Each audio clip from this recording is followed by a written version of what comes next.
গেল কয়েক বছরে ক্রিকেট বিশ্বে বাংলাদেশ শ্রীলঙ্কা দ্বৈরথ পেয়েছে ভিন্ন মাত্রা। নানা ঘটনায় স্পষ্ট হয়েছে দুদেশের ক্রিকেটারদের সম্পর্কের উষ্ণতাও নেই আগের মতো। তবে আইপিএলের সুবাদে কিছুটা হলেও অবস্থার পরিবর্তন হয়েছে।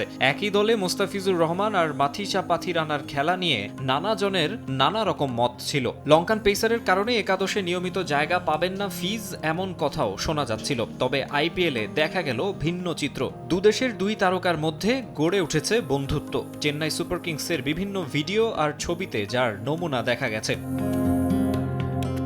এনওসির মেয়াদ শেষ হওয়ায় দেশে ফিরেছেন মোস্তাফিজ। কাটার মাস্টারকে হারিয়ে বোলিং আক্রমণ নিয়ে বিপাকে পড়েছিল সিএসকে। এবার আরও বড় ধাক্কা, ইনজুরির কারণে শ্রীলঙ্কায় ফিরে গেছেন পাথিরানাও।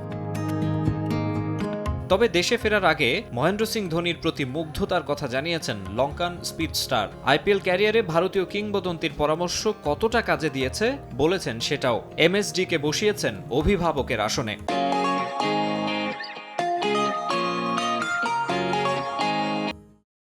ক্রিকেট লাইফে বাবার পরে তিনিই আমার বাবার ভূমিকা পালন করেন। সব সময় আমার যত্ন নেন, নানা রকম পরামর্শ দেন। বাড়িতে বাবাও এমনটা করেন। মাঠে বা মাঠের বাইরে তিনি অত কথা বলেন না, ছোট ছোট পরামর্শ দেন, আর সেটাই বিরাট পার্থক্য গড়ে দেয়, আত্মবিশ্বাস দেয়। তিনি জানেন কিভাবে দলকে মেইনটেইন করতে হয়। মৌসুমে দুর্দান্ত শুরুর পরও প্লে অফ নিয়ে শঙ্কায় চেন্নাই। কাটার মাস্টার আর বেবি মালিঙ্গার বিদায়ের পর সমর্থকরাও যেন ভরসা পাচ্ছেন না। কেননা আসরটা ভালোই কাটিয়েছেন দুই পেসার। 14 উইকেট নিয়ে এই সিজনে ইয়েলো আর্মিদের সর্বোচ্চ উইকেট শিকারী মোস্তাফিজ আর 13 উইকেট নিয়ে second highest wicket taker Pathirana.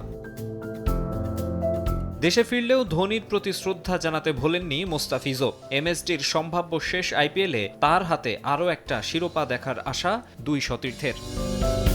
Maksum Alam Khan, সময় সংবাদ।